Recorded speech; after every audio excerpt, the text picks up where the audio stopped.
ನಮಸ್ಕಾರ ಸ್ನೇಹಿತರೆ, welcome to domestic and global affairs channel. So ಈ ದಿನ ನಾವು ಈ ವಿಡಿಯೋದಲ್ಲಿ ಡಿಸೆಂಬರ್ ತಿಂಗಳಿನ ಸ್ಪರ್ಧಾ ವಿಜೇತ ಮ್ಯಾಗಝಿನ್ನ ಕಂಪ್ಲೀಟ್ ವಿಶ್ಲೇಷಣೆಯನ್ನು ನೋಡೋಣ. ವಿಡಿಯೋನ ಶುರು ಮಾಡೋಕ್ಕಿಂತ ಮುಂಚೆ ನೀವಿನ ನಮ್ಮ ಚಾನಲ್ಗೆ ಸಬ್ಸ್ಕ್ರೈಬ್ ಆಗಿಲ್ಲ ಅಂತಂದರೆ ದಯವಿಟ್ಟು ಸಬ್ಸ್ಕ್ರೈಬ್ ಆಗಿ, ಲೈಕ್ ಮಾಡಿ, ಕಮೆಂಟ್ ಮಾಡಿ ಮತ್ತು ಶೇರ್ ಮಾಡಿ. ಸೊ ತಡ ಮಾಡೋದು ಬೇಡ. ಈ ದಿನದ ಮೊದಲನೇ ವಿಷಯ ಬಂದ್ಬಿಟ್ಟು ಪ್ರಧಾನಮಂತ್ರಿ ಜನಜಾತಿ ಆದಿವಾಸಿ ನಯಾ ಮಹಾ ಅಭಿಯಾನ್ ಜನ್ ಮನ್ಗೆ ಚಾಲನೆ. ಸೊ 2023 ನವೆಂಬರ್ 15 ಬುಡಕಟ್ಟು ಸಮುದಾಯಗಳ ಐಕಾನ್ ಎಂದೇ ಪ್ರಸಿದ್ಧಿ ಪಡೆದಿರುವ ಬಿರ್ಸಾ ಮುಂಡಾ ಅವರ ಜನ್ಮದಿನದ ಹಿನ್ನೆಲೆಯಲ್ಲಿ ಪ್ರಧಾನಿ ನರೇಂದ್ರ ಮೋದಿ ಅವರು ಜಾರ್ಖಂಡ್ನಲ್ಲಿ ಕುಂತಿಯಲ್ಲಿ 24,000 ಕೋಟಿ ರು ಮೊತ್ತದ PM ಜನಜಾತಿ ಆದಿವಾಸಿ ನಯಾ ಮಹಾ ಅಭಿಯಾನ್ ಜನ್ ಮನ್ ಸೊ ಜನಜಾತಿ ಆದಿವಾಸಿ ನಯಾ ಮಹಾ ಅಭಿಯಾನ್. ಇನ್ ಕೇಸ್ ಏನಾದರೂ ಫುಲ್ ಫಾರ್ಮ್ ಕೇಳಿದರೆ ನೆನ್ಪಿಟ್ಕೊಳ್ಳಿ. ಜನಜಾತಿಯ ಆದಿವಾಸಿ ನಯಾ ಮಹಾ ಅಭಿಯಾನ್ಗೆ ಚಾಲನೆ ನೀಡಿದ್ದಾರೆ. ಈ ಯೋಜನೆಯನ್ನು 2023-24 ಕೇಂದ್ರ ಬಜೆಟ್ನಲ್ಲಿ ಘೋಷಿಸಲಾಗಿತ್ತು. ಪ್ರಸ್ತುತವಾಗಿ 9 ಸಚಿವಾಲಯಗಳ ಮೂಲಕ ಈ ಯೋಜನೆಯನ್ನು ಕಾರ್ಯಗತಗೊಳಿಸಲಾಗುತ್ತದೆ. ಹಾಗಾದರೆ ಯಾವುದೇ ಒಂದು ಸಚಿವಾಲಯವನ್ನ ಕೇಳಿದರೆ ಅದು ತಪ್ಪಾಗ್ತದೆ. 9 ಸಚಿವಾಲಯದ ಕೆಳಗಡೆ ಈ ಜನ್ ಮನ್ ಯೋಜನೆ ಯಾವುದಕ್ಕೆ ಸಂಬಂಧಪಟ್ಟಿದೆ ಅಂತಂದ್ರೆ ಬುಡಕಟ್ಟು ಸಮುದಾಯಕ್ಕೆ ಇದು ಸಂಬಂಧಪಟ್ಟಿದೆ. ಸೊ ಮುಂದೆ ಜನ್ಮನ್ ಯೋಜನೆಯ ಉದ್ದೇಶ ಏನು ಅಂತ ನೋಡೋದಾದ್ರೆ, ಬುಡಕಟ್ಟು ಜನಾಂಗದವರು ಚದುರಿದ, ದೂರದ ಮತ್ತು ಪ್ರವೇಶಿಸಲಾಗದ ವಾಸಸ್ಥಳದಲ್ಲಿ ವಾಸಿಸ್ತಾರೆ, ಅರಣ್ಯ ಪ್ರದೇಶದಲ್ಲಿರ್ತಾರೆ. ಅದರಿಂದ ಇಂತಹ ಕುಟುಂಬಗಳ ಸಮಗ್ರ ಅಭಿವೃದ್ಧಿಯೇ ಈ ಯೋಜನೆಯ ಉದ್ದೇಶವಾಗಿರ್ತದೆ. ಈ ಯೋಜನೆ ಮೂಲಕ ಆದಿವಾಸಿ ಸಮುದಾಯಗಳ ಮೂಲ ಸೌಕರ್ಯ ಒದಗಿಸುವ ಮೂಲಕ ಸಬಲೀಕರಣಗೊಳಿಸುವುದು ಮತ್ತೆ ಜನ್ಮನ್ ಯೋಜನೆಯಲ್ಲಿ ಕೈಗೊಳ್ಳುವ ಕಾರ್ಯಕ್ರಮಗಳನ್ನು ನೋಡೋದಾದ್ರೆ, ಆದಿವಾಸಿ ಸಮುದಾಯದ ಜನ ಪ್ರದೇಶಗಳಲ್ಲಿ ರಸ್ತೆಯನ್ನ ಅಭಿವೃದ್ಧಿ ಮಾಡುವುದು, ಟೆಲಿಕಾಂ ಸಂಪರ್ಕ, ವಸತಿ ನಿರ್ಮಾಣ, ಕುಡಿಯುವ ನೀರು, ನೈರ್ಮಲ್ಯ, ಶಿಕ್ಷಣ, ಆರೋಗ್ಯ, ಪೋಷಣೆ ಸೇರಿದಂತೆ ಮೂಲ ಸೌಕರ್ಯಗಳನ್ನು ಒದಗಿಸುವುದರ ಜೊತೆಗೆ ಶಿಕ್ಷಣ, ಆರೋಗ್ಯ ಕಾರ್ಯಕ್ರಮಗಳ ಮೂಲಕ ಅವರ ಬದುಕಿನಲ್ಲಿ ಸುಧಾರಣೆಯನ್ನು ತರುವಂತಾಗಿರ್ತದೆ. ಪ್ರಧಾನಮಂತ್ರಿ ಗ್ರಾಮ ಸಡಕ್ ಯೋಜನಾ, PM ಗ್ರಾಮ ಆವಾಸ್ ಯೋಜನಾ, ಜಲಜೀವನ್ ಮಿಷನ್ಗಳನ್ನು ಆದಿವಾಸಿ ಪ್ರದೇಶಗಳಲ್ಲಿ ಸಮಾರೋಪಾದಿಗಳಲ್ಲಿ ಕೈಗೊಳ್ಳುವುದು, ಈ ಯೋಜನೆಗಳಲ್ಲಿ ಸುಗಮ ಜಾರಿಗೆ ನಿಯಮ ಸಡಿಲಿಸಿ ಮಾಡಲಾಗ್ತದೆ. ಮುಂದೆ PM ಜನ ಆರೋಗ್ಯ ಯೋಜನೆಯಡಿಯಲ್ಲಿ ಕುಡುಗೋಲು ಕೋಶ, ಸಿಕ್ಕಲ್ ಸೆಲ್ ರೋಗ ನಿವಾರಣೆ ಮತ್ತೆ ಟ್ಯೂಬರ್ಕ್ಯುಲೋಸಿಸ್ ಕ್ಷಯರೋಗ ನಿವಾರಣೆ, 100% ರೋಗ ನಿರೋಧಕ ಚುಚ್ಚುಮದ್ದು ವಿತರಣೆ, PM ಸುರಕ್ಷಿತ ಮಾತೃತ್ವ ಯೋಜನೆ, PM ಮಾತೃವಂದನಾ ಯೋಜನೆ, PM ಪೋಷಣ್ ಯೋಜನೆ, PM ಜನಧನ್ ಯೋಜನೆಗಳನ್ನ ಈ ಪ್ರದೇಶದಲ್ಲಿ ಸುಗಮವಾಗಿ ಜಾರಿ ಮಾಡಲಾಗಿದೆ. ಸೊ ನಿಮಗೆ ಹೋಮ್ವರ್ಕ್ ಬಂದ್ಬಿಟ್ಟು PM ಸುರಕ್ಷಿತ್ ಮಾತೃ ಯೋಜನಾ ಮತ್ತೆ ಮಾತೃವಂದನಾ ಯೋಜನೆ ಬಗ್ಗೆ ಡಿಫ್ರೆನ್ಸ್ ಏನು ಅಂತ ನೋಡ್ಕೊಳ್ಳಿ. ಇಲ್ಲಿ sickle cell anaemia the target year 100% ಅದನ್ನ ನಾವು ಭಾರತ ಸಿಕ್ಕಲ್ ಸೆಲ್ ಅನಿಮಿಯಾದಿಂದ ಮುಕ್ತವಾಗಿದೆ ಅಂತ ಟಾರ್ಗೆಟ್ ಇಟ್ಕೊಂಡಿರೋ ವರ್ಷ ಬಂದ್ಬಿಟ್ಟು 2047. ಟ್ಯೂಬರ್ಕ್ಯುಲೋಸಿಸ್ ಬಂದ್ಬಿಟ್ಟು 2025, 2030 ಬಂದ್ಬಿಟ್ಟು ಮಲೇರಿಯಾ ಮುಕ್ತವನ್ನಾಗಿ ಮಾಡಬೇಕು ಅನ್ನುವಂಥ ಟಾರ್ಗೆಟ್ ಅನ್ನ ಇಟ್ಕೊಂಡಿದ್ದಾರೆ. ಸೊ ಮುಂದೆ ಜನ್ಮನ್ ಯೋಜನೆಯ ಫಲಾನುಭವಿಗಳನ್ನು ನೋಡೋದಾದ್ರೆ, ದೇಶದ 18 ರಾಜ್ಯಗಳ 220 ಜಿಲ್ಲೆಗಳ 22,544 ಹಳ್ಳಿಗಳಲ್ಲಿ 75 ಅತೀ ದುರ್ಬಲ ಆದಿವಾಸಿ ಸಮುದಾಯ ಅಂದ್ರೆ ಪರ್ಟಿಕ್ಯುಲರ್ಲಿ ವಲ್ನರಬಲ್ ಟ್ರೈಬ್ಸ್ PVTGs ಇದ್ದು, ಇವರ ಒಟ್ಟು ಹಂಗಾದ್ರೆ ಟೋಟಲ್ 75 PVTGs ಇದ್ದಾರೆ ನಮ್ಮ ದೇಶದಲ್ಲಿ 18 ರಾಜ್ಯಗಳಲ್ಲಿ. ಒಟ್ಟು ಸಂಖ್ಯೆಯಲ್ಲಿ 28 ಲಕ್ಷಗಳಾಗಿದೆ. ಈ ಯೋಜನೆಯು ದುರ್ಬಲ ಆದಿವಾಸಿಗಳ ಜನಾಂಗಗಳ ಸಮಗ್ರ ಅಭಿವೃದ್ಧಿಯನ್ನ ಮಾಡುವುದಾಗಿ ದುರ್ಬಲ ಆದಿವಾಸಿ ಜನಾಂಗದವರು ಈ ಯೋಜನೆಯ ಫಲಾನುಭವಿಗಳಾಗಿರ್ತಾರೆ. ಬಿರ್ಸಾ ಮುಂಡಾರವರ ಪ್ರತಿಮೆಗೆ ಪುಷ್ಪ ನಮನ. ಸೊ ಇಲ್ಲಿ 2023 ನವೆಂಬರ್ 15 ಜನಜಾತಿ ಬುಡಕಟ್ಟು ಗೌರವ ದಿವಸ ಅಂಗವಾಗಿ ಜಾರ್ಖಂಡಿನ ಕುಂತಿ ಜಿಲ್ಲೆಯಲ್ಲಿ ಹುಲಿಹಾತುವಿನಲ್ಲಿ 25 ಅಡಿ ಎತ್ತರದ ಬಿರ್ಸಾ ಮುಂಡಾರವರ ಪ್ರತಿಮೆಗೆ ಪ್ರಧಾನಿ ನರೇಂದ್ರ ಮೋದಿ ಅವರು ಪುಷ್ಪ ನಮನ ಸಲ್ಲಿಸಿದರು. ಮುಂದೆ ಪ್ರಧಾನಮಂತ್ರಿ ಕಿಸಾನ್ ಸಮ್ಮಾನ್ ನಿಧಿ ಯೋಜನೆ 15 ಕಂತಿನ ಹಣವನ್ನ ಬಿಡುಗಡೆ ಕೂಡ ಮಾಡಿದ್ರು. ಮುಂದೆ ವಿಕಸಿತ್ ಭಾರತ ಸಂಕಲ್ಪ ಯಾತ್ರೆಗೆ ಚಾಲನೆ. ಕೇಂದ್ರದ ವಿಕಸಿತ್ ಭಾರತ ಸಂಕಲ್ಪ ಯಾತ್ರೆಗೆ ಪ್ರಧಾನಿಯವರು ಜಾರ್ಖಂಡ್ನ ಕುಂತಿಯಲ್ಲಿ ಚಾಲನೆ ನೀಡಿದರು. ಇದುವರೆಗೆ ಕೇಂದ್ರ ಸರ್ಕಾರದ ಯೋಜನೆಗಳ ಲಾಭ ಪಡೆಯದ ಅರ್ಹ ಫಲಾನುಭವಿಗಳಿಗೆ ಅದರ ಲಾಭ ದೊರಕಿಸುವುದು ಯಾತ್ರೆಯ ಉದ್ದೇಶವಾಗಿರುತ್ತದೆ. 2.5 ಲಕ್ಷ ಗ್ರಾಮ ಪಂಚಾಯಿತಿಗಳಲ್ಲಿ ಯಾತ್ರೆ ಸಾಗಲಿದೆ. ಮುಂದೆ ಭಾರತದ ಬುಡಕಟ್ಟು ಸಹಕಾರಿ ಮಾರುಕಟ್ಟೆ ಒಕ್ಕೂಟದ ಬಗ್ಗೆ ನೋಡೋದಾದ್ರೆ ಅಂದ್ರೆ ಟ್ರೈಬಲ್ ಕೋಆಪರೇಟಿವ್ ಮಾರ್ಕೆಟಿಂಗ್ ಬಗ್ಗೆ ನೋಡೋದಾದ್ರೆ ಕೇಂದ್ರ ಬುಡಕಟ್ಟು ವ್ಯವಹಾರ ಸಚಿವಾಲಯ, ಮಿನಿಸ್ಟ್ರಿ ಆಫ್ ಟ್ರೈಬಲ್ ಅಫೇರ್ಸ್ ಅಂತ ನಾವು ಇಂಗ್ಲಿಷ್ನಲ್ಲಿ ನೋಡ್ತೀವಿ. ಈ ಅಧೀನದಲ್ಲಿ ಕಾರ್ಯನಿರ್ವಹಿಸುತ್ತಿರುವ ಬುಡಕಟ್ಟು ಸಹಕಾರ ಮಾರುಕಟ್ಟೆ ಅಭಿವೃದ್ಧಿ ನಿಗಮ ಅಂದ್ರೆ ಟ್ರೈಫೆಡ್, ಇದರ ಫುಲ್ ಫಾರ್ಮ್ ಬಂದ್ಬಿಟ್ಟು tribal cooperative marketing development federation of India 1987ರಲ್ಲಿ ಬಹುರಾಜ್ಯ ಸಹಕಾರಿ ಸೊಸೈಟಿ ಕಾಯ್ದೆ 1984ರ ಅಡಿಯಲ್ಲಿ ಸ್ಥಾಪನೆಯಾಗಿದೆ. ಸೊ ವಿಶ್ವ ಬುಡಕಟ್ಟು ದಿನ ನೋಡೋದಾದ್ರೆ ಪ್ರತಿ ಆಗಸ್ಟ್ 9ನ್ನು ವಿಶ್ವ ಬುಡಕಟ್ಟು ದಿನ ಅಥವಾ ಸ್ಥಳೀಯ ಜನರ ಅಂತಾರಾಷ್ಟ್ರೀಯ ದಿನ, international day of world's indigenous people or the world tribal day ಅಂತ ಆಚರಿಸಲಾಗ್ತದೆ. 2023ರ ಆಗಸ್ಟ್ 9ನ್ನ ವಿಶ್ವ ಬುಡಕಟ್ಟು ದಿನವನ್ನ ಸ್ವನಿರ್ಣಯಕ್ಕಾಗಿ ಬದಲಾವಣೆಯ ಮಧ್ಯವರ್ತಿಗಳಿಗಾಗಿ ಸ್ಥಳೀಯ ಯುವಕರು indigenous youth as a agents of the change for the self determination ಎಂಬ ಧ್ಯೇಯ ವಾಕ್ಯದೊಂದಿಗೆ ಆಚರಿಸಲಾಯಿತು. ಮುಂದೆ ಬುಡಕಟ್ಟು ಸಮುದಾಯದ ಸಂಬಂಧಿತ ಸಂಸ್ಥೆಗಳನ್ನು ನೋಡೋದಾದ್ರೆ ದೇಶದ ಮೊದಲ ಬುಡಕಟ್ಟು ವಿಶ್ವವಿದ್ಯಾಲಯ ಇಂದಿರಾ ಗಾಂಧಿ ರಾಷ್ಟ್ರೀಯ ಬುಡಕಟ್ಟು ವಿಶ್ವವಿದ್ಯಾಲಯ ಮಧ್ಯಪ್ರದೇಶದ ಅಮರಕಂಟಕದಲ್ಲಿ ಇದೆ. 2007ರಲ್ಲಿ ಭಾರತದಲ್ಲಿ ಬುಡಕಟ್ಟು ಜನಾಂಗದವರ ಶಿಕ್ಷಣಕ್ಕಾಗಿ ಇದನ್ನ ಸ್ಥಾಪನೆ ಮಾಡಲಾಗಿತ್ತು. ಪ್ರಸ್ತುತ ಮಧ್ಯಪ್ರದೇಶದ ಅನುಪುರ್ ಜಿಲ್ಲೆಯಲ್ಲಿ ಲಾಲಾಪುರದಲ್ಲಿ ಇದನ್ನು ನಾವು ಕಾಣಬಹುದು. ಮುಂದೆ ಭಾರತದಲ್ಲಿ ಬುಡಕಟ್ಟು ಸಮುದಾಯಗಳ ಅಭಿವೃದ್ಧಿಗೆ ಯಾವೆಲ್ಲ ಕಾರ್ಯಕ್ರಮಗಳನ್ನ ಕೇಂದ್ರ ಸರ್ಕಾರ ಕೈಗೊಂಡಿದೆ ಅಂತ ನೋಡೋದಾದ್ರೆ ವಿವಿಧತೆಯಲ್ಲಿ ಏಕತೆಯನ್ನ ಹೊಂದಿರುವ ಭಾರತ ದೇಶದ ಒಂದು ವಿಶಿಷ್ಟ ಲಕ್ಷಣವಾಗಿದೆ. ಭಾರತ ದೇಶವು ವಿಶ್ವದಲ್ಲೇ 2ನೇ ಅತಿದೊಡ್ಡ ಬುಡಕಟ್ಟು ಜನಸಂಖ್ಯೆಯನ್ನ ಹೊಂದಿದೆ. 2011ರ ಜನಗಣತಿ ಪ್ರಕಾರ ಭಾರತ ಒಟ್ಟು ಜನಸಂಖ್ಯೆಯಲ್ಲಿ ಬುಡಕಟ್ಟು ಜನಸಂಖ್ಯೆಯು 8.9ರಷ್ಟು ಇದೆ. ದೇಶಾದ್ಯಂತ ಇರುವ ಬುಡಕಟ್ಟು ಜನರು ವಿಶಿಷ್ಟವಾದ ಜೀವನ ಶೈಲಿ ಮತ್ತು ಪದ್ಧತಿಗಳೊಂದಿಗೆ ಶ್ರೀಮಂತ ಸಂಪ್ರದಾಯವನ್ನ, ಸಂಸ್ಕೃತಿಗಳನ್ನ ಮತ್ತು ಪರಂಪರೆಯನ್ನ ಹೊಂದಿದ್ದಾರೆ. ನಮ್ಮ ಬುಡಕಟ್ಟು ಸಮುದಾಯಗಳು ಏಳಿಗೆಯಾದಾಗ ಭಾರತವು ಅಭಿವೃದ್ಧಿ ಹೊಂದುತ್ತದೆ. ಬುಡಕಟ್ಟು ಸಮುದಾಯಗಳ ಕಲ್ಯಾಣವು ನಮ್ಮ ಮೊದಲ ಆದ್ಯತೆ ಅಂತ ಪ್ರಧಾನಿ ನರೇಂದ್ರ ಮೋದಿ ಅವರು ಹೇಳಿದ್ದಾರೆ. ಮುಂದೆ ರಾಷ್ಟ್ರೀಯ ಚಳುವಳಿಯಲ್ಲಿ ಬುಡಕಟ್ಟು ಸಮುದಾಯದ ಹೋರಾಟ. ಸೊ ನಿಮಗೆ ಏನಾದರೂ ನೀವು KS ಮತ್ತು IAS ಎಕ್ಸಾಮಿನೇಷನ್ ಈ ಮೇನ್ಸ್ ಎಕ್ಸಾಮ್ ಪರ್ಸ್ಪೆಕ್ಟಿವ್ ಅಲ್ಲಿ ಈ ರೀತಿಯಾದಂಥ ಕ್ವಶನ್ ಅನ್ನ ಕೇಳಬಹುದು. The tribal movements the national freedom fight ಅದ್ರ ಬಗ್ಗೆ ಒಂದು ನೋಟ್ ಅನ್ನ ಬರೀರಿ ಅಂತಂದ್ರೆ ಇಲ್ಲಿ ಇದರಿಂದ ಪಾಯಿಂಟ್ಸ್ ಅನ್ನ ತೆಗೆದುಕೊಳ್ಬಹುದು. ಪ್ರಿಲಿಮ್ಸ್ ಪರ್ಸ್ಪೆಕ್ಟಿವ್ ಅಲ್ಲೂ ಕ್ವಶನ್ ಅನ್ನ ಕೇಳುವಂತ ಸಾಧ್ಯತೆ ಇದೆ. ಬನ್ನಿ ನೋಡೋಣ.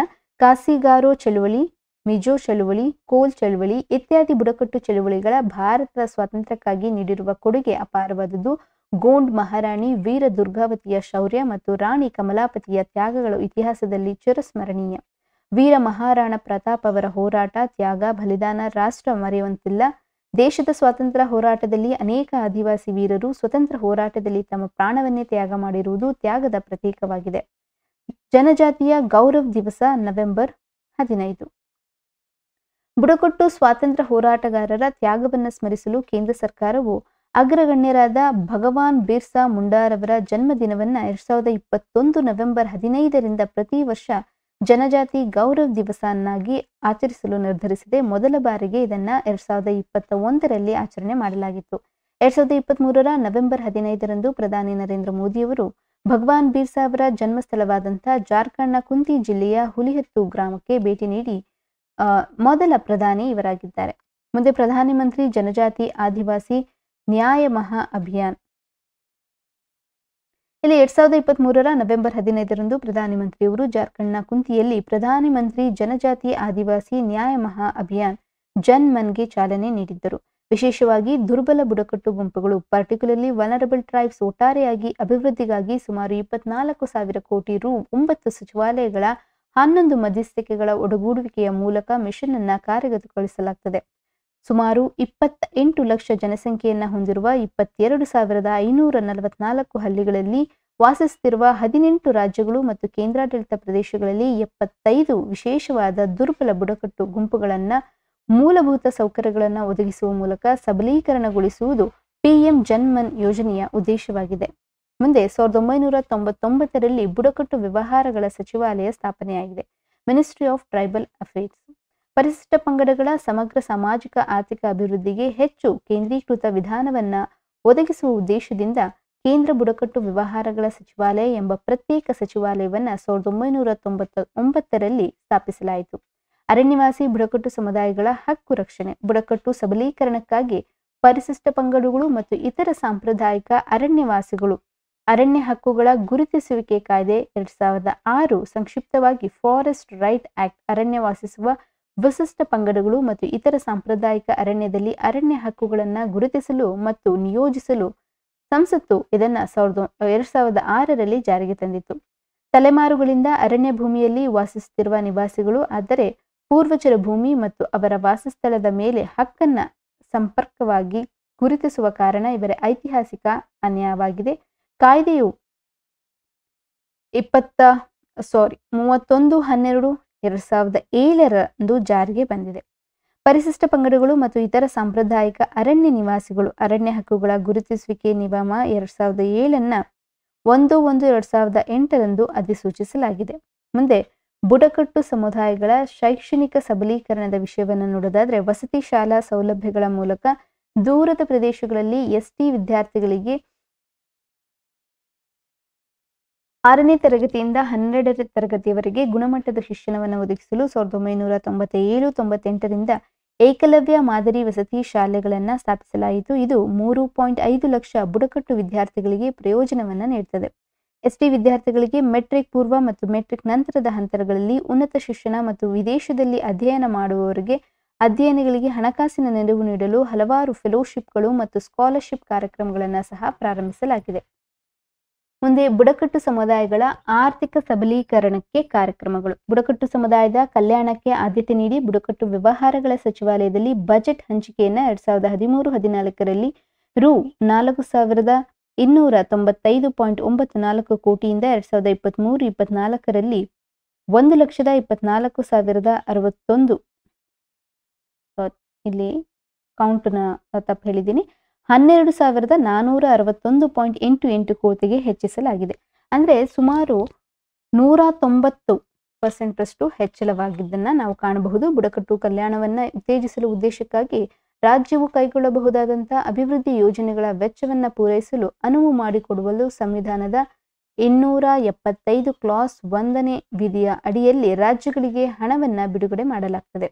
ಪ್ರಧಾನಮಂತ್ರಿ ವನಬಂಧು ವಿಕಾಸ್ ಯೋಜನೆ. ಈ ಯೋಜನೆಯಡಿಯಲ್ಲಿ ಎಸ್ಟಿ ಯುವಕರಿಗೆ ಉದ್ಯಮಶೀಲತೆ ಮತ್ತು ಪ್ರಾರಂಭಿಕ ಯೋಜನೆಗಳನ್ನು ಉತ್ತೇಜಿಸಲು ಸಾಹಸೋದ್ಯಮ ಬಂಡವಾಳ ನಿಧಿಯನ್ನು ಸ್ಥಾಪಿಸಲಾಗಿದೆ.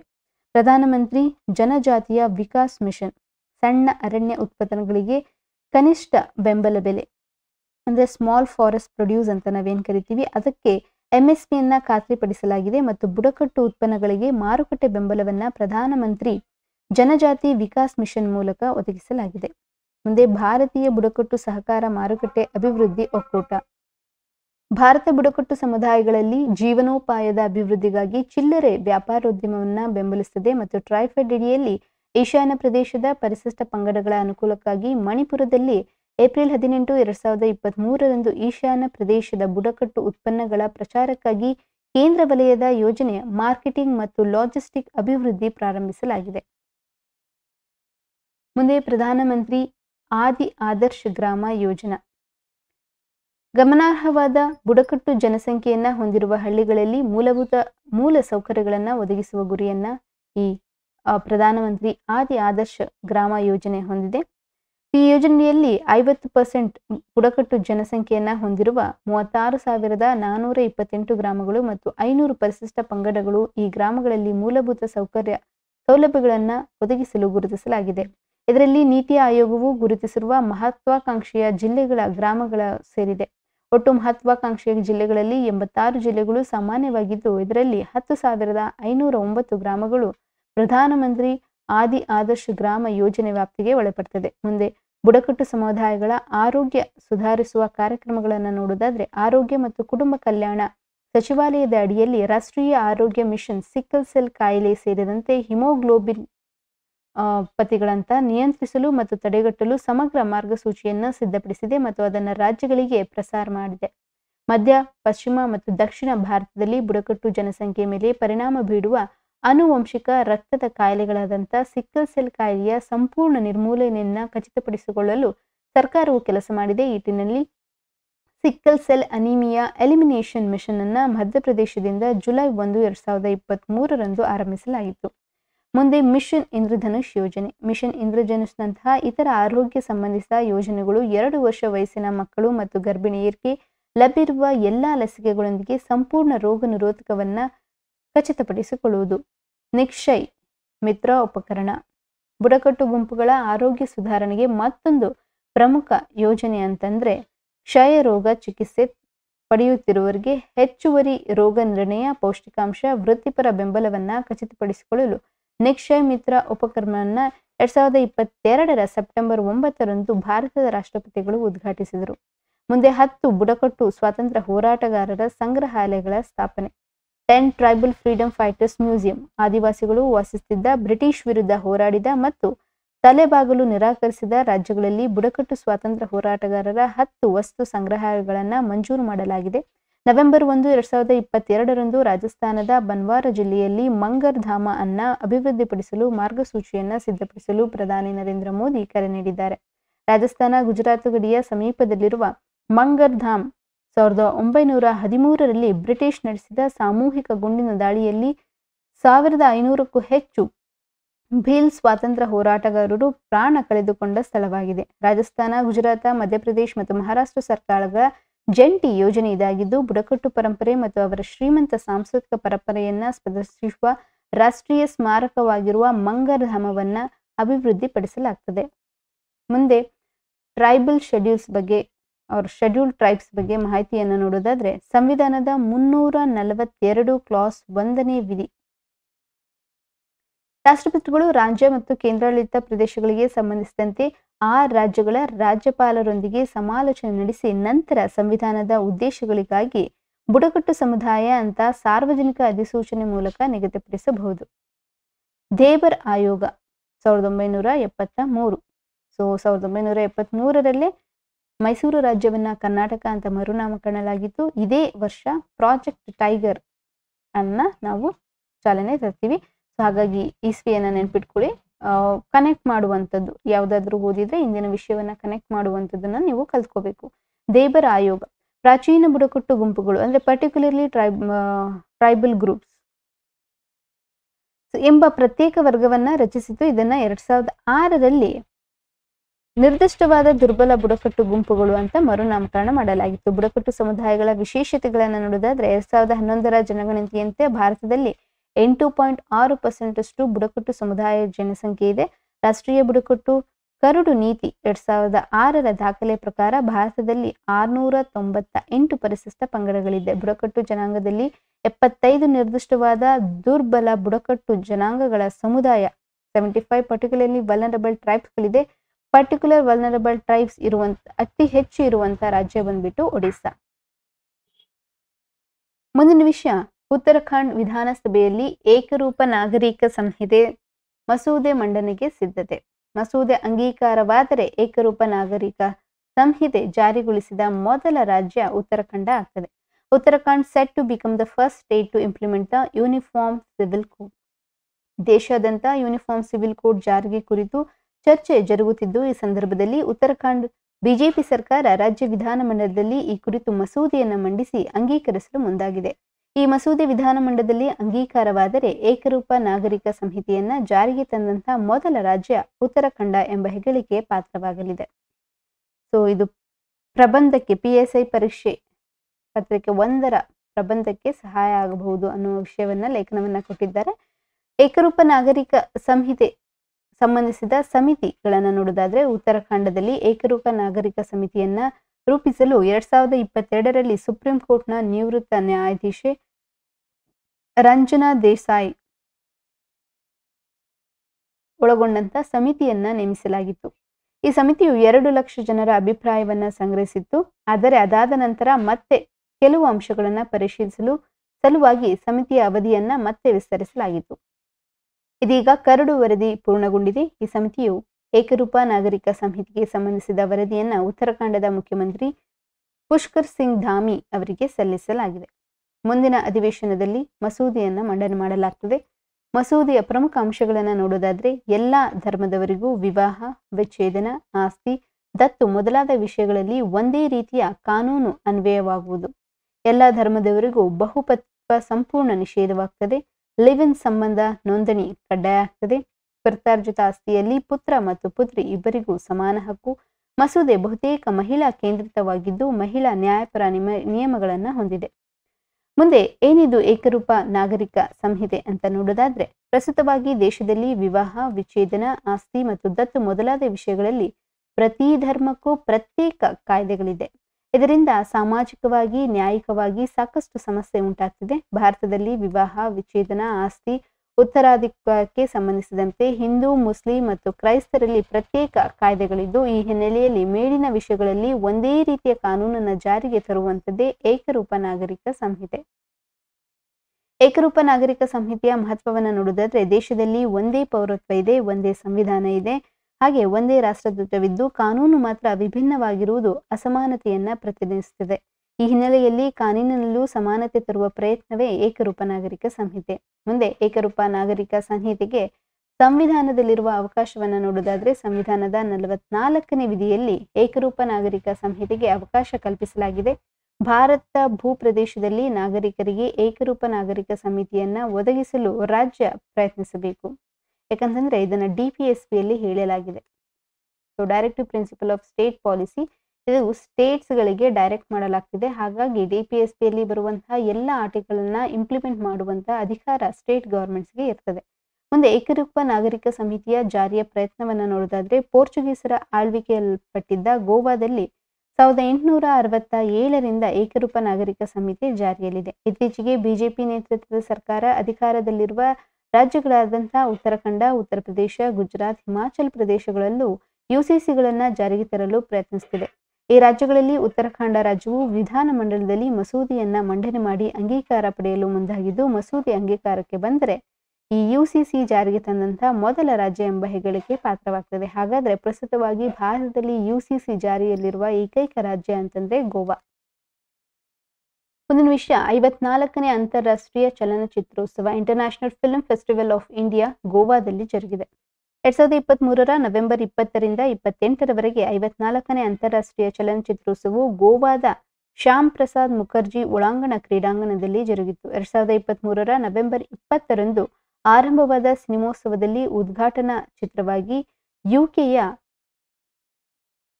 ಕ್ಯಾಚಿಂಗ್ ಡಸ್ಟ್ ಮತ್ತು ಸಮಾರೋಪದ ಚಿತ್ರವಾಗಿ ಅಮೆರಿಕದ ದಿ ಫೆದರ್ ವೇಸ್ಟ್ ಚಿತ್ರ ಪ್ರದರ್ಶನವಾಗಿತ್ತು. ಅಂತಾರಾಷ್ಟ್ರೀಯ ಸ್ಪರ್ಧಾ ವಿಭಾಗದಲ್ಲಿ ಆಯ್ಕೆಯಾಗಿದ್ದಂಥ ಕನ್ನಡದ ಕಾಂತಾರ ಸಿನಿಮಾವು ವಿಶೇಷ ತೀರ್ಪುಗಾರರ ಪ್ರಶಸ್ತಿಗೆ ಭಾಜನವಾಗಿದೆ. ಮುಂದೆ ಅಂತಾರಾಷ್ಟ್ರೀಯ ಸಿನಿಮೋತ್ಸವದ ಉದ್ಘಾಟನೆಯನ್ನ ನೋಡೋದಾದ್ರೆ, 2023 ನವೆಂಬರ್ 20ರಂದು ಗೋವಾದ ವಿಶ್ವವಿದ್ಯಾಲಯದ ಒಳಾಂಗಣದ ಕ್ರೀಡಾಂಗಣದಲ್ಲಿ ನಡೆದ 54ನೇ ಆವೃತ್ತಿಯ ಅಂತಾರಾಷ್ಟ್ರೀಯ ಚಲನಚಿತ್ರೋತ್ಸವದಲ್ಲಿ ಕೇಂದ್ರ ವಾರ್ತಾ ಸಚಿವ ಅನುರಾಗ್ ಸಿಂಗ್ ಠಾಕೂರ್ ಅವರು ಸಾಂಪ್ರದಾಯಿಕ ದ್ವೀಪವನ್ನು ಬೆಳಗಿಸಿ ಸಿನಿಮೋತ್ಸವವನ್ನು ಉದ್ಘಾಟಿಸಿದರು. ಈ ಸಂದರ್ಭದಲ್ಲಿ ಭಾರತೀಯ ಕಥಾವಸ್ತು ಆಧಾರಿತ ಮತ್ತು ಭಾರತೀಯ ಸಂಪೂರ್ಣವಾಗಿ ಚಿತ್ರೀಕರಣ ಮಾಡಿರುವ ವಿದೇಶಿ ಸಿನಿಮಾ ನಿರ್ಮಾಪಕರಿಗೆ ನೀಡುವ ಪ್ರೋತ್ಸಾಹ ಧನವನ್ನು 30%ರಿಂದ 40%ಕ್ಕೆ ಹೆಚ್ಚಿಸಲಾಯಿತು. ಮುಂದೆ ಅತ್ಯುತ್ತಮ ಚಲನಚಿತ್ರ ಗೋಲ್ಡನ್ ಪಿಕಾಕ್ ಪ್ರಶಸ್ತಿ.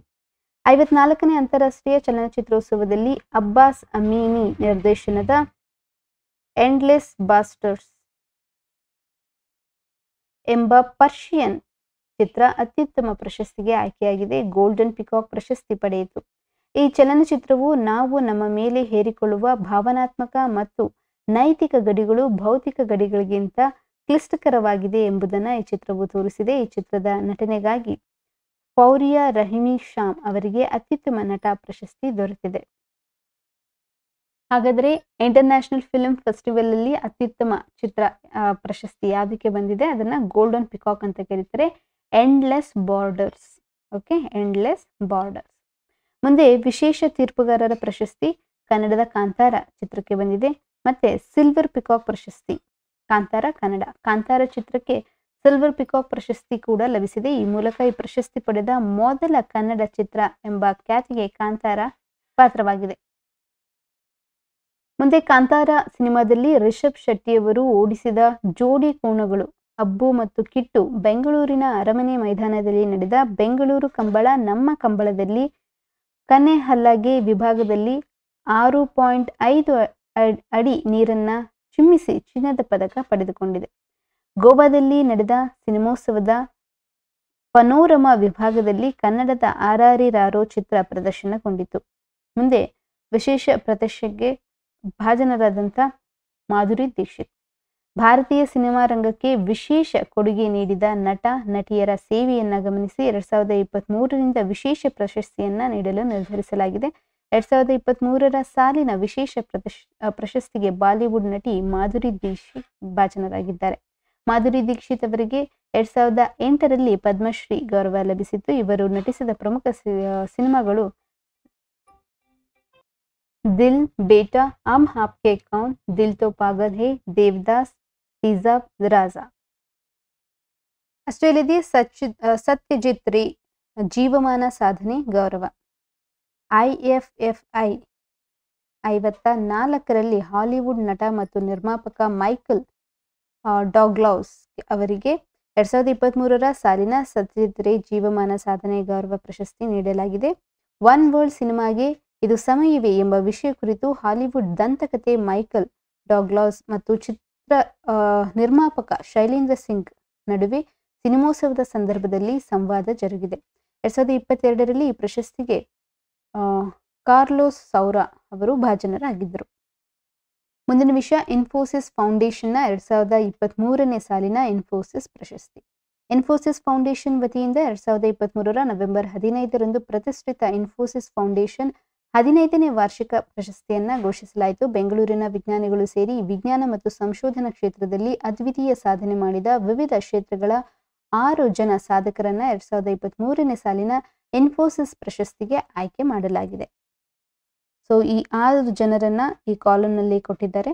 ಗಣಿತ ಮ್ಯಾಥಮೆಟಿಕಲ್ ಸೈನ್ಸ್ ವಿಭಾಗದಲ್ಲಿ ಭಾರ್ಗವ್ ಭಟ್, ಮುಂದೆ ಇಂಜಿನಿಯರಿಂಗ್ ಮತ್ತು ಕಂಪ್ಯೂಟರ್ ವಿಭಾಗ ಸಚ್ಚಿದಾನಂದ ತ್ರಿಪಾಠಿ, ಇವರು ಸುಸ್ಥಿರ ಇಂಧನ ವಿಭಾಗ ಮತ್ತು IIT ಕಾನ್ಪುರ್. ಮುಂದೆ ಭೌತಿಕ ಫಿಸಿಕಲ್ ಸೈನ್ಸ್ ಭೌತಿಕ ವಿಷಯದಲ್ಲಿ ಮುಕುಂದಂ ಥಟ್ಲೈ, ಮಾನವಿಕ ವಿಭಾಗ ಹ್ಯುಮ್ಯಾನಿಟಿಕ್ಸ್ ಅಲ್ಲಿ ಜಾಹ್ನವಿ ಪಾಲ್ಕಿ, ಜೀವ ವಿಜ್ಞಾನ ವಿಭಾಗದಲ್ಲಿ ಅರುಣ್ ಕುಮಾರ್ ಶುಕ್ಲಾ, ಮತ್ತೆ ಸಮಾಜ ವಿಜ್ಞಾನ ವಿಭಾಗದಲ್ಲಿ ಪ್ರೊಫೆಸರ್ ಕರುಣಾ ಮಾಂಚೇಣ. ಸೊ ಇಲ್ಲಿ ಯಾವ ವಿಶೇಷತೆಗಾಗಿ ಅವರಿಗೆ ಪ್ರಶಸ್ತಿಯನ್ನು ಕೊಡಲಾಗಿದೆ ಅಂತ ಲಿಸ್ಟ್ ಮಾಡಿದ್ದಾರೆ. ಒಂದ್ಸತಿ ವಿಡಿಯೋನ ಪಾಸ್ ಮಾಡಿಬಿಟ್ಟು ನೋಡ್ಕೊಳ್ಳಿ.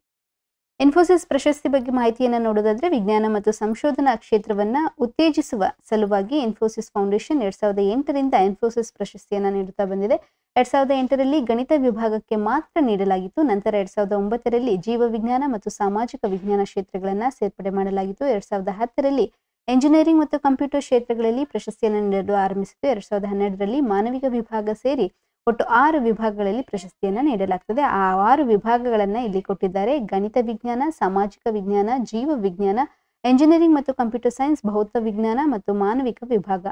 ಪ್ರಶಸ್ತಿಗೆ ಅರ್ಹತೆಯನ್ನು ನೋಡೋದಾದ್ರೆ, ಸಂಶೋಧನೆಗೆ ಹೆಚ್ಚು ಉತ್ತೇಜನ ನೀಡುವ ಉದ್ದೇಶದಿಂದ 50 ವರ್ಷಕ್ಕಿಂತ ಒಳಗಿನವರನ್ನ ಆಯ್ಕೆ ಮಾಡಲಾಗ್ತದೆ. ಪ್ರಶಸ್ತಿಯ ಒಟ್ಟು ಮೊತ್ತ ಬಂದ್ಬಿಟ್ಟು ಇನ್ಫೋಸಿಸ್ ಆಡಳಿತ ಮಂಡಳಿಯ ನಿರ್ದೇಶಕರು ಮತ್ತು ಅಧಿಕಾರಿಗಳು ನೀಡುವ 130 ಕೋಟಿ ರು ನಿಧಿಯಿಂದ ನೀಡಿಕೆಯನ್ನು ನೀಡಲಾಗ್ತದೆ. 1 ಲಕ್ಷ ಅಮೆರಿಕನ್ ಡಾಲರ್ ಅನ್ನ ಒಳಗೊಂಡಿರ್ತದೆ. ಅಂದ್ರೆ ಸುಮಾರು 83 ಲಕ್ಷ ಇಂಡಿಯನ್ ರೂಪಾಯಿಗಳಲ್ಲಿ ಪ್ರಶಸ್ತಿ ಪತ್ರ ಮತ್ತು ಪ್ರಶಂಸನಾ ಫಲಕವನ್ನ ಹೊಂದಿರ್ತದೆ. ಸೊ ಮುಂದೆ ಇನ್ಫೋಸಿಸ್ ಫೌಂಡೇಶನ್ ಬಗ್ಗೆ ಮಾಹಿತಿಯನ್ನು ಕೊಟ್ಟಿದ್ದಾರೆ. ಸ್ಥಾಪನೆಯಾಗಿದ್ದು 1996ರಲ್ಲಿ ಕೇಂದ್ರ ಕಚೇರಿ ಬೆಂಗಳೂರಿನಲ್ಲಿ ಇದೆ. ಪ್ರಸ್ತುತ ಮುಖ್ಯಸ್ಥರು ಸುಧಾಮೂರ್ತಿ. ಇನ್ಫೋಸಿಸ್ ಸಂಸ್ಥೆಯ ಸಂಸ್ಥಾಪಕ ನಾರಾಯಣಮೂರ್ತಿ ಮತ್ತು ಅವರ ಪತ್ನಿ ಸುಧಾಮೂರ್ತಿ ಅವರ ಭಾರತ ಬಡ ಮಕ್ಕಳ ಆರೋಗ್ಯ, ಶಿಕ್ಷಣ, ಆಶ್ರಯ ಸೌಲಭ್ಯ ಒದಗಿಸಲು ನೆರವಾಗುವಂತೆ ಲಾಭೇತರ ಸಂಘಟನೆಯಾದಂಥ ಇನ್ಫೋಸಿಸ್ ಫೌಂಡೇಶನ್ ಅನ್ನು ಸ್ಥಾಪಿಸಿದರು. ಸುಧಾಮೂರ್ತಿ 2023ರ ಪದ್ಮಭೂಷಣ ಪ್ರಶಸ್ತಿ ಪುರಸ್ಕೃತೆ. 2023ರ ಅಕ್ಟೋಬರ್ನಲ್ಲಿ ಸುಧಾಮೂರ್ತಿ ಅವರಿಗೆ ಗ್ಲೋಬಲ್ ಇಂಡಿಯನ್ ಅವಾರ್ಡ್ ಕೂಡ ಲಭಿಸಿದೆ. ಈ ಪ್ರಶಸ್ತಿ ಪಡೆದ ಮೊದಲ ಭಾರತೀಯ ಮಹಿಳೆ ಸುಧಾಮೂರ್ತಿಯವರು.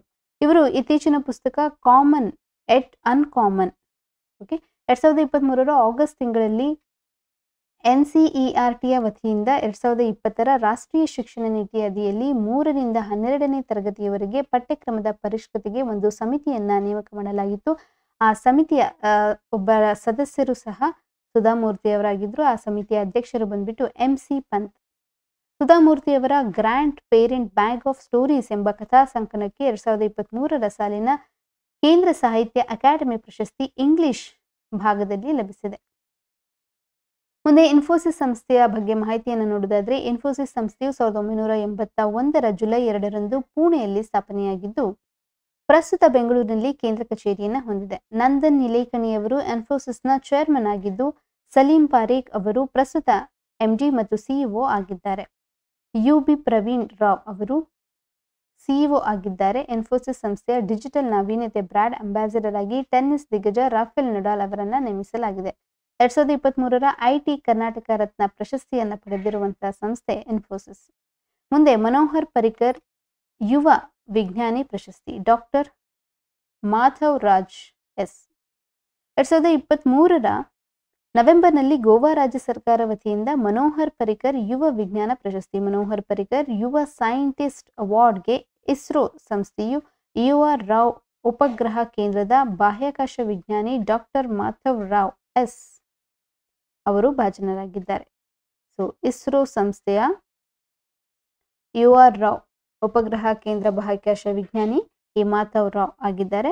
ಇವರು ಚಂದ್ರಯಾನ್ 3 ಯೋಜನೆಯ ಅವರೋಹಣ ಪಥವನ್ನ ವಿನ್ಯಾಸಗೊಳಿಸಿದ ಹಿರಿಮೆಯನ್ನ ಹೊಂದಿದ್ದಾರೆ. ಡಾಕ್ಟರ್ ಅನಿಲ್ ಕಾಕೋಡ್ಕರ್ ನೇತೃತ್ವದಲ್ಲಿ ಆಯ್ಕೆ ಸಮಿತಿಯನ್ನ ಇವರು ನೇಮಿಸಲಾಗಿದ್ದು, 2023ರ ಡಿಸೆಂಬರ್ 13ರಂದು ನಡೆಯಲಿರುವ ಮನೋಹರ್ ಪರಿಕರ್ ವಿಜ್ಞಾನ ಮಹೋತ್ಸವದ ಕಾರ್ಯಕ್ರಮದಲ್ಲಿ ಮಾಧವ್ ರಾವ್ ಅವರಿಗೆ ಪ್ರಶಸ್ತಿ ಪ್ರದಾನ ಮಾಡಲಾಗುವುದು. ಈ ಪ್ರಶಸ್ತಿಯು 5 ಲಕ್ಷ ರು ನಗದನ್ನ ಮತ್ತು ಪ್ರಮಾಣ ಪತ್ರವನ್ನ ಒಳಗೊಂಡಿದೆ. ಮುಂದೆ ಅಂತಾರಾಷ್ಟ್ರೀಯ ವಿಜ್ಞಾನ ಉತ್ಸವದ ಆತಿಥ್ಯವನ್ನ ಹರಿಯಾಣ 2024ರಲ್ಲಿ ವಹಿಸಿಕೊಳ್ಳಲಿದೆ. 2024ರ ಜನವರಿ 17ರಿಂದ 20ರವರೆಗೆ ಹರಿಯಾಣದ ಫರೀದಾಬಾದ್ನಲ್ಲಿ ಭಾರತ ಅಂತಾರಾಷ್ಟ್ರೀಯ ವಿಜ್ಞಾನ ಉತ್ಸವ ಇಂಡಿಯನ್ ಇಂಟರ್ನ್ಯಾಷನಲ್ ಸೈನ್ಸ್ ಫೆಸ್ಟಿವಲ್ ನ 9ನೇ ಆವೃತ್ತಿಯ ಅಮೃತ್ ಕಾಲದಲ್ಲಿ ವಿಜ್ಞಾನ ಮತ್ತು ತಂತ್ರಜ್ಞಾನ ಸಾರ್ವಜನಿಕರಿಗೆ ಸಂಪರ್ಕ ಎಂಬ ಧ್ಯೇಯವಾಕ್ಯದಲ್ಲಿ ಜರುಗಲಿದೆ. 2015ರಿಂದ ನರೇಂದ್ರ ಮೋದಿ ನೇತೃತ್ವದಲ್ಲಿ ಕೇಂದ್ರ ಸರ್ಕಾರವು ಈ ಉತ್ಸವವನ್ನು ಆರಂಭಿಸಿದ್ದು, ಕೇಂದ್ರ ವಿಜ್ಞಾನ ಮತ್ತು ತಂತ್ರಜ್ಞಾನ ಸಚಿವಾಲಯ, ಕೇಂದ್ರ ಭೂ ವಿಜ್ಞಾನ ಸಚಿವಾಲಯ, ವಿಜ್ಞಾನ ಭಾರತಿ ಸಹಯೋಗದಲ್ಲಿ ಆಯೋಜಿಸಲಾಗುತ್ತದೆ. ವಿಜ್ಞಾನ ತಂತ್ರಜ್ಞಾನ ನಾವೀನ್ಯತೆ ಜೊತೆಗೆ ಸೃಜನಶೀಲತೆಯನ್ನ ಉತ್ತೇಜಿಸಲು ಈ ಮೂಲಕ ಭಾರತದ ಪ್ರಗತಿಗೆ ವಿಜ್ಞಾನದ ಕೊಡುಗೆ ನೀಡುವ ವಿದ್ಯಾರ್ಥಿಗಳು, ಶಿಕ್ಷಣ ತಜ್ಞರು, ಸಂಶೋಧಕರು, ಉದ್ಯಮಿಗಳು, ವಿಜ್ಞಾನದಲ್ಲಿ ಆಸಕ್ತಿ ಹೊಂದಿದವರಿಗೆ ಇದು ವೇದಿಕೆಯನ್ನು ಒದಗಿಸಿಕೊಡಲಿದೆ. 2023ರಲ್ಲಿ ಭಾರತದ ಅಂತಾರಾಷ್ಟ್ರೀಯ ವಿಜ್ಞಾನ ಉತ್ಸವವನ್ನು ಮಧ್ಯಪ್ರದೇಶನ ಭೋಪಾಲ್ನಲ್ಲಿ ವಿಜ್ಞಾನ ಮತ್ತು ತಂತ್ರಜ್ಞಾನ ಮತ್ತು ನಾವೀನ್ಯತೆಯೊಂದಿಗೆ ಅಮೃತ ಕಾಲದೆಡೆಗೆ ಎಂಬ ಧ್ಯೇಯವಾಕ್ಯದೊಂದಿಗೆ ಆಚರಿಸಲಾಗಿತ್ತು. ಮುಂದೆ 109ನೇ ಭಾರತೀಯ ವಿಜ್ಞಾನ ಕಾಂಗ್ರೆಸ್ ಪಂಜಾಬ್ನ ಲವ್ಲಿ ಪ್ರೊಫೆಷನಲ್ ಯೂನಿವರ್ಸಿಟಿ. ಸುಸ್ಥಿರ ಭವಿಷ್ಯಕ್ಕಾಗಿ ವಿಜ್ಞಾನ ಮತ್ತು ತಂತ್ರಜ್ಞಾನದ ಜಾಗತಿಕ ದೃಷ್ಟಿಕೋನ the global perspective on science and technology for sustainable future ಎಂಬ ಧ್ಯೇಯವಾಕ್ಯದೊಂದಿಗೆ 109ನೇ ಭಾರತೀಯ ವಿಜ್ಞಾನ ಕಾಂಗ್ರೆಸ್ ಇಂಡಿಯನ್ ಸೈನ್ಸ್ ಕಾಂಗ್ರೆಸ್ ಅಧಿವೇಶನವನ್ನು ಪಂಜಾಬ್ನ ಲವ್ಲಿ ಪ್ರೊಫೆಷನಲ್ ಯೂನಿವರ್ಸಿಟಿಯಲ್ಲಿ 2024ರ ಜನವರಿ 3ರಿಂದ 5ರವರೆಗೆ 3 ದಿನಗಳ ಕಾಲ ಜರುಗಲಿದೆ. ಭಾರತೀಯ ವಿಜ್ಞಾನ ಕಾಂಗ್ರೆಸ್ ದೇಶದ ಪ್ರತಿಷ್ಠಿತ ವೈಜ್ಞಾನಿಕ ಕೂಟಗಳಲ್ಲಿ ಒಂದಾಗಿದೆ. ಪಂಜಾಬ್ನ LPU ಕ್ಯಾಂಪಸ್ನಲ್ಲಿ 2ನೇ ಬಾರಿ ಪ್ರತಿಷ್ಠಿತ ಭಾರತೀಯ ವಿಜ್ಞಾನ ಕಾಂಗ್ರೆಸ್ ಅಧಿವೇಶನ ಜರುಗುತ್ತಿದೆ. 108ನೇ ಭಾರತೀಯ ವಿಜ್ಞಾನ ಕಾಂಗ್ರೆಸ್ ಅಧಿವೇಶನವು ಮಹಿಳಾ ಸಬಲೀಕರಣದೊಂದಿಗೆ ಸುಸ್ಥಿರ ಅಭಿವೃದ್ಧಿಗಾಗಿ ವಿಜ್ಞಾನ ಮತ್ತು ತಂತ್ರಜ್ಞಾನ science and technology for sustainable development with women empowerment ಮಹಾರಾಷ್ಟ್ರದ ನಾಗ್ಪುರ್ನ ರಾಷ್ಟ್ರಸಂತ ತುಕದೋಜಿ ಮಹಾರಾಜ್ ವಿಶ್ವವಿದ್ಯಾಲಯದಲ್ಲಿ 2023ರ ಜನವರಿ 3ರಿಂದ 7ರವರೆಗೆ 5 ದಿನಗಳ ಕಾಲ ಡಾಕ್ಟರ್ ವಿಜಯಲಕ್ಷ್ಮಿ ಸಕ್ಸೇನಾ ಅವರ ಅಧ್ಯಕ್ಷತೆಯಲ್ಲಿ ಜರುಗಿತು. 107ನೇ ಭಾರತೀಯ ವಿಜ್ಞಾನ ಕಾಂಗ್ರೆಸ್ ಅಧಿವೇಶನವು ವಿಜ್ಞಾನ ಮತ್ತು ತಂತ್ರಜ್ಞಾನ ಗ್ರಾಮೀಣಾಭಿವೃದ್ಧಿ ಎಂಬ ಧ್ಯೇಯವಾಕ್ಯದೊಂದಿಗೆ ಬೆಂಗಳೂರಿನ ಕೃಷಿ ವಿಜ್ಞಾನ ವಿಶ್ವವಿದ್ಯಾಲಯ ರಂಗಪ್ಪನವರ ಅಧ್ಯಕ್ಷತೆಯಲ್ಲಿ ನಡೆದಿತ್ತು. ಮುಂದಿನ ವಿಷಯ, ಉತ್ತರ ಕಾಶಿಯ ಸಿಲ್ಕಿಯಾರ್ ಸುರಂಗದಲ್ಲಿ 17 ದಿನಗಳಿಂದ ಸಿಲುಕಿದ 41 ಮಂದಿ ಕಾರ್ಮಿಕರ ರಕ್ಷಣಾ ಕಾರ್ಯಾಚರಣೆ ದೇಶದ ಇತಿಹಾಸದಲ್ಲೇ ಅತಿ ದೀರ್ಘ ಕಾರ್ಯಾಚರಣೆ ಇದಾಗಿರುತ್ತದೆ. Silkyara became the country's longest rescue operation. Uttarakhand ರಾಜ್ಯದ ಉತ್ತರಕಾಶಿ ಜಿಲ್ಲೆಯಲ್ಲಿ ಸಿಲ್ಕಿಯಾರ್ ಬಳಿ ನಿರ್ಮಾಣ ಹಂತದಲ್ಲಿ ಸುರಂಗವು 2023ರ ನವೆಂಬರ್ 12ರಂದು ಕುಸಿದ ಹಿನ್ನೆಲೆಯಲ್ಲಿ ಸುರಂಗದೊಳಗಡೆ ಕೆಲಸ ಮಾಡುತ್ತಿದ್ದ ಕಾರ್ಮಿಕರು ಅದರೊಳಗಡೆ ಸಿಲುಕಿ ಸಾವು ಬದುಕಿನ ನಡುವೆ ಹೋರಾಟ ನಡೆಸುತ್ತಿದ್ದರು. ಸುರಂಗದಲ್ಲಿ ಸಿಲುಕಿದ ಕಾರ್ಮಿಕರನ್ನ ಹೊರತರಲು ಸುಮಾರು 10 ತಂಡಗಳು ವಿಭಿನ್ನ ರೀತಿಯ ಪ್ರಯತ್ನ ನಡೆಸಿದವು. ಅಂತಿಮವಾಗಿ 2023ರ ನವೆಂಬರ್ 27ರಂದು 12 ಪರಿಣಿತ ತಂಡದಿಂದ ಆರಂಭವಾದ ಇಲಿ ಬಿಲ ಗಣಿಗಾರಿಕೆ ರ್ಯಾಟ್ ಹೋಲ್ ಮೈನಿಂಗ್ ತಂತ್ರಜ್ಞಾನಕ್ಕೆ ಮೂಲಕ ರಂಧ್ರ ಕೊರೆಯುವ ಕೊರೆದು ಸುರಂಗದಲ್ಲಿ ಸಿಲುಕಿದ 41 ಮಂದಿ ಕಾರ್ಮಿಕರನ್ನ 2023ರ ನವೆಂಬರ್ 28ರಂದು ಸುರಕ್ಷಿತವಾಗಿ ಹೊರಗೆ ತರಲಾಗಿದೆ. ಸತತ 17 ದಿನಗಳ ಕಾಲ ನಡೆದ ಈ ರಕ್ಷಣಾ ಕಾರ್ಯಾಚರಣೆಯು ದೇಶದ ಇತಿಹಾಸದಲ್ಲೇ ಕೈಗೊಂಡ ಅತಿ ದೊಡ್ಡ ರಕ್ಷಣಾ ಕಾರ್ಯಾಚರಣೆ ಎನ್ನಲಾಗಿದೆ. ಸುರಂಗದಿಂದ ಹೊರಬಂದ ಕಾರ್ಮಿಕರನ್ನ ಉತ್ತರಾಖಂಡ ಮುಖ್ಯಮಂತ್ರಿ ಪುಷ್ಕರ್ ಸಿಂಗ್ ಧಾಮಿ ಮತ್ತು ಕೇಂದ್ರ ಸಚಿವ ವಿ.ಕೆ. ಸಿಂಗ್ ಅವರು ಸ್ವಾಗತಿಸಿದರು. ಮುಂದೆ ಕಾರ್ಮಿಕರಿಗೆ ರಾಜ್ಯ ಸರ್ಕಾರದ ನೆರವು. ಈ 41 ಕಾರ್ಮಿಕರು 41 ಆಂಬ್ಯುಲೆನ್ಸ್ಗಳಲ್ಲಿ ರವಾನಿಸಿ ಆಸ್ಪತ್ರೆಗೆ ದಾಖಲಿಸಲಾಗಿತ್ತು. ಕಾರ್ಮಿಕರಿಗೆ ತಲಾ 1 ಲಕ್ಷ ರು ಪರಿಹಾರ ಧನವನ್ನು ಉತ್ತರಾಖಂಡದ ಮುಖ್ಯಮಂತ್ರಿ ಘೋಷಿಸಿದ್ದಾರೆ. ಕಾರ್ಮಿಕರನ್ನು ರಕ್ಷಿಸಿದ ರ್ಯಾಟ್ ಹೋಲ್ ತಂತ್ರಜ್ಞಾನದ ಪರಿಣಿತರಿಗೆ ತಲಾ 50,000 ರು ಪ್ರೋತ್ಸಾಹ ಧನವನ್ನು ನೀಡಲಾಯಿತು. ಇವರು 24 ಗಂಟೆಯಲ್ಲಿ ಕಡಿಮೆ ಅವಧಿಯಲ್ಲಿ 10 ಮೀಟರ್ ಸುರಂಗ ಕೊರೆದು ಕಾರ್ಮಿಕರನ್ನ ತಲುಪುವಲ್ಲಿ ಯಶಸ್ವಿಯಾಗಿದ್ದಾರೆ. ಏನಿದು ಸುರಂಗ ದುರಂತ ಅಂತ ನೋಡೋದಾದ್ರೆ, ಉತ್ತರಾಖಂಡದ ರಾಜ್ಯದಲ್ಲಿ 4 ಪವಿತ್ರ ಸ್ಥಳಗಳಾದಂಥ ಗಂಗೋತ್ರಿ, ಯಮುನೋತ್ರಿ, ಬದ್ರಿನಾಥ್ ಮತ್ತು ಕೇದಾರನಾಥ್ ತಾಣಗಳಿಗೆ ವರ್ಷದ ಎಲ್ಲಾ ದಿನಗಳಲ್ಲೂ ಸಂಪರ್ಕ ಕಲ್ಪಿಸುವ ಉದ್ದೇಶದಿಂದ ಚಾರ್ಧಾಮ್ ಕಾರಿಡಾರ್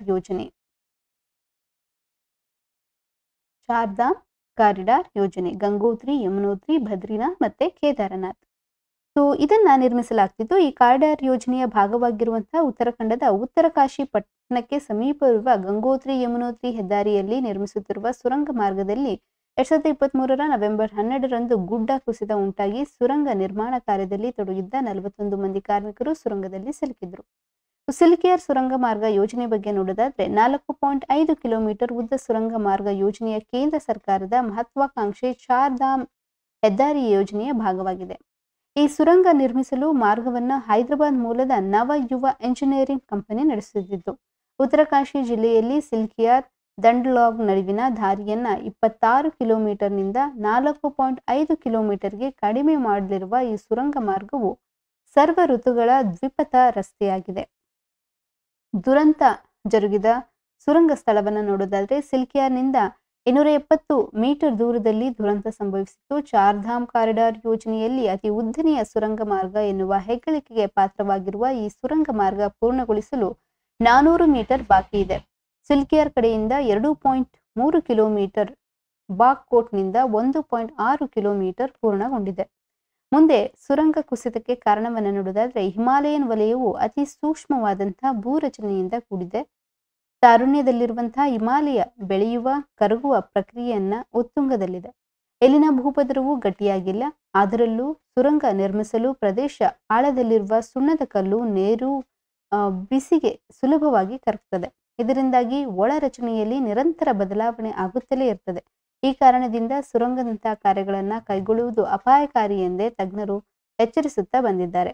ಮುಂದೆ ರಕ್ಷಣಾ ಕಾರ್ಯಾಚರಣೆಯನ್ನು ನೋಡೋದಾದ್ರೆ ಸುರಂಗದಲ್ಲಿ ಸಿಲುಕಿದ 41 ಮಂದಿ ಕಾರ್ಮಿಕರನ್ನ ಸುರಕ್ಷಿತವಾಗಿ ಹೊರತರಲು ರಾಷ್ಟ್ರೀಯ ವಿಪತ್ತು ನಿರ್ವಹಣಾ ಪ್ರಾಧಿಕಾರ ನ್ಯಾಷನಲ್ ಡಿಸಾಸ್ಟರ್ ರೆಸ್ಪಾನ್ಸಿಬಿಲಿಟಿ ಫೋರ್ಸ್ ರಾಜ್ಯ ವಿಪತ್ತು ನಿರ್ವಹಣಾ ಪಡೆ, ಭಾರತೀಯ ಸೇನೆ, BRO, ರ್ಯಾಟ್ ಹೋಲ್ ಮೈನಿಂಗ್ ಪಡೆ ಮತ್ತು ಆಸ್ಟ್ರಿಯಾ ಮೂಲದ ಅಂತಾರಾಷ್ಟ್ರೀಯ ಭೂಗತ ತಜ್ಞ professor Arnold Dix, micro tunnel ತಜ್ಞ ಕ್ರಿಸ್ ಕೂಪರ್ ಸೇರಿದಂತೆ 10 ಪಡೆಗಳು ಸತತ ಪ್ರಯತ್ನ ನಡೆಸಿದ್ದವು. International tunnelling underground space professor Arnold Dix ಅವರು ತಮ್ಮ ತಂಡದೊಂದಿಗೆ ಕಾರ್ಯಾಚರಣೆ ನಡೆಸಿದರು. ರಕ್ಷಣಾ ಸಂಶೋಧನಾ ಸಂಸ್ಥೆ DRDOನ ರೋಬೋಟಿಕ್ಸ್ ತಂಡವು ಸುರಂಗ ಕಾರ್ಯಾಚರಣೆಯಲ್ಲಿ ಸಹ ಪಾಲ್ಗೊಂಡಿತ್ತು.